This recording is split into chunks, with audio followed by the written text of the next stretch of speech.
मैं भर तुम्हारे सब तुम जे नहीं शायद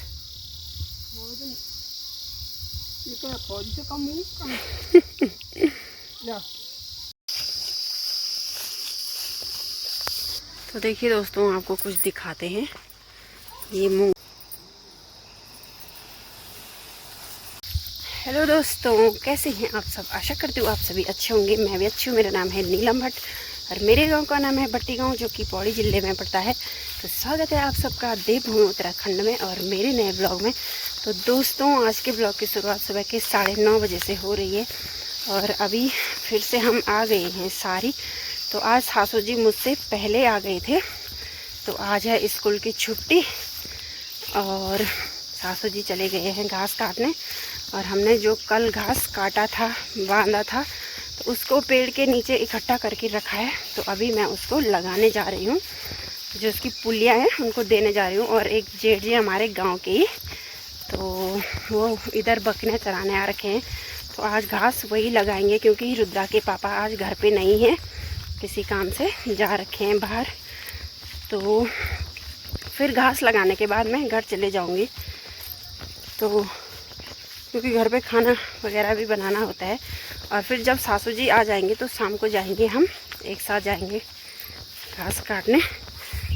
तो कल मेरी उंगली बहुत ख़तरनाक कट गई थी और बहुत ज़्यादा इस पर खून निकला और बहुत ही ज़्यादा कट रखी है। मतलब दिखाऊंगी आपको।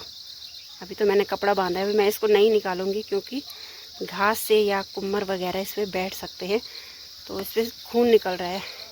तो वो तो ये था कि हमें प्रकृति ने बहुत सारे उपहार भेंट में दे रखे हैं। ये नेचुरल जो जड़ी बूटियाँ हैं, तो इसको हमारे यहाँ कहते हैं बसिया,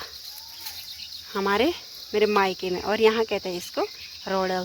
तो इसको हाथों से मसलना है और जो इससे रस निकलता है उसको अगर आप कटे हुए घाव पे डाल दो तो तुरंत खून बंद हो जाता है और घाव भी बहुत जल्दी ठीक हो जाता है। इसका जो रस होता है बसिया का।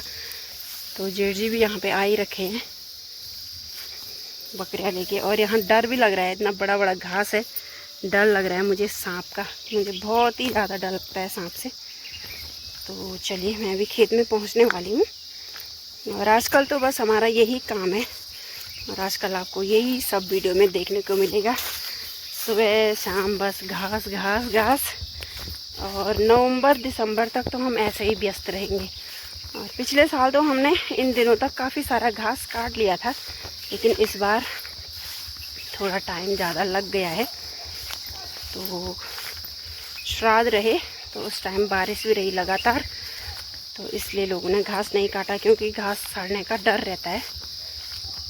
क्योंकि इसने मई जून तक चलना है, तो इसलिए अगर भीग जाएगा पहले ही तो घास बिल्कुल भी हाथ नहीं आता है, पूरा घास सड़ जाता है। तो मैं अभी पहुंच चुकी हूँ खेत में और दिखाती हूँ आपको घास की ढेर। इतनी बड़ी ढेर लगी हुई है, मुझे तो समझ में नहीं आ रहा है इस कटी हुई उंगली से मैं घास फेंकूँगी कैसे। तो चलो देखते हैं जो भी होगा। अब काम का टाइम है तो करना तो पड़ेगा ही। तो ये देखिए, ये है घास, कुछ यहाँ पे, कुछ यहाँ पे और कुछ यहाँ पे, और कुछ ये बांधने के लिए भी है। देखिए काफ़ी सारा। और यहीं पे कटी थी मेरी उंगली, यहाँ पे कल सुबह। और इस वाले पेड़ पे लगेगा ये वाला घास। देखिए काफ़ी बड़ा पेड़ है।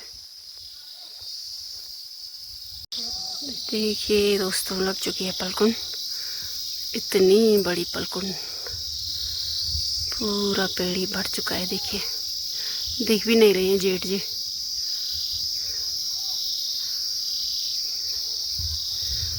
और अब मैं ये वाला रस्सा फेंकूंगी। ये बड़ा सा रस्सा, इससे आते हैं नीचे, तो फिर वो इस रस्से की मदद से नीचे आएंगे और मैं इसको पकड़ के रखूंगी। तो बहुत आफत आ गई है, पुले फेंकते फेंकते फिर से मेरे हाथ पे खून निकलने लग गए। देखिए, क्योंकि इस पर काफ़ी ज़्यादा बैलेंस पड़ गया, तो इसलिए। और वैसे मैं आपको दिखाती कि पेड़ से नीचे कैसे उतरते हैं, लेकिन ये है कि इस टाइम वीडियो बनाने वाला कोई नहीं है, मुझे नीचे से रस्सा पकड़ना पड़ेगा। तो कोई बात नहीं, अभी तो बहुत सारा घास है, कभी जब मौका मिलेगा तो आपको ज़रूर दिखाएंगे पेड़ से कैसे उतरते हैं नीचे।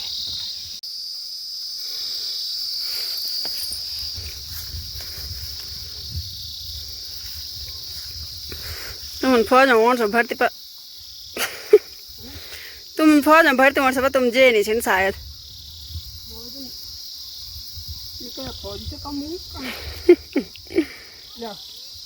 तो दोस्तों, तो पकड़ने की ज़रूरत नहीं पड़ी। वैसे जब रुद्रा के पापा घास बांधने के बाद उतरते हैं तो रस्सी पकड़नी पड़ती है, लेकिन जेठ जी ने कहा मैं खुद ही आ जाऊंगा, तो इसलिए मुझे वीडियो बनाने का मौका मिल गया है। तो अब 12 बजने वाले हैं, तो अभी मैं घर चलती हूँ और फिर थोड़ी देर में फिर हम घास काटने आएंगे। तो चलिए चलते हैं।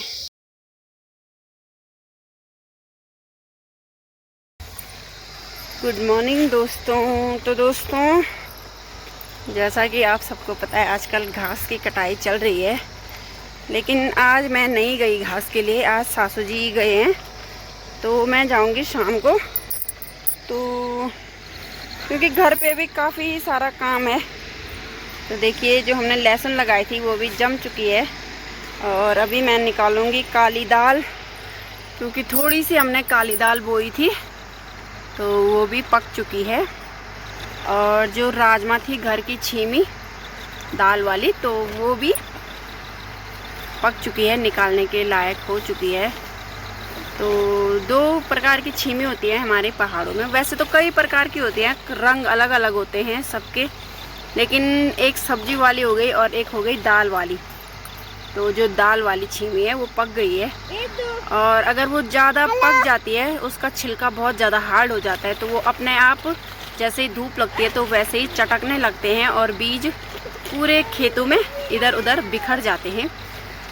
तो इसलिए सासू जी ने कहा कि इस टाइम तो घर पे ही रह और घर का ही काम करना है जो ये खेतों का हो रखा है। तो फिर हम शाम को जाएंगे। और चलिए फिर निकालती हूँ काली दाल और मछलियों को चारा देने की। तो आजकल तो ये देखिए दोस्तों, लहसुन भी छोटी छोटी अंकुरित हो चुकी है, आपको दिख रही होंगी हरी हरी। और इसमें हमने गोबर भी डाल दिया है, लेकिन आलू अभी नहीं जमे हैं। देखिए,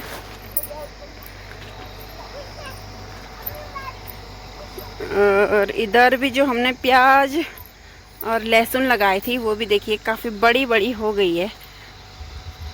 और एक ही दिन लगाई थी और उसमें इसमें देखो कितना फ़र्क हो गया है। इस साइड नमी ज़्यादा थी शायद, इसीलिए इस साइड वाली लहसुन काफ़ी अच्छी हो रखी है। तो चलिए अब काली दाल निकालते हैं। तो देखिए, ये है काली दाल और ये काली दाल की फलियाँ।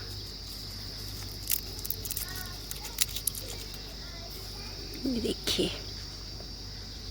तो देखिए दोस्तों, आपको कुछ दिखाते हैं। ये मूंगरी के पौधे जैसे हैं बिल्कुल, और इन पे ऐसे बीज आ रखे हैं। तो ये मूंगरी के पौधों के साथ ही हो रखे हैं, शायद मूंगरी के बीज में ही थे ये। लेकिन ये ऐसे लग रहे जैसे जुनला जैसे लग रहे, जैसे जुनला होते हैं। पकने के बाद इनका कलर हल्का हल्का लाल हो जाता है, लेकिन पता नहीं चल रहा ये है क्या। आप लोग बताना अगर आपको पता होगा तो ये क्या चीज़ है। देखिए, सिर्फ 2 ही पौधे हो रखे हैं। तो देखिए दोस्तों, ये नींबू का पेड़ हमारा बिल्कुल खाली हो चुका है। शायद इस बार नींबू ख़राब हो रहे हैं। ये देखिए, टाइम से पहले ही पीले होकर झड़ गए हैं नीचे। मैंने इनको सब उठा दिया है बर्तन में। तो ये है मेरी बिडगी। और यहाँ देखिए 3 जगह पे हमारी अलग अलग दिन की ये मिर्ची सूख रही है। ये है लोबिया, और एक दाल ये है जिसके कि रयास कहते हैं, और हरी दाल भी कहते हैं। हरी दाल मतलब इसका कलर हरा होता है ना, ये देखिए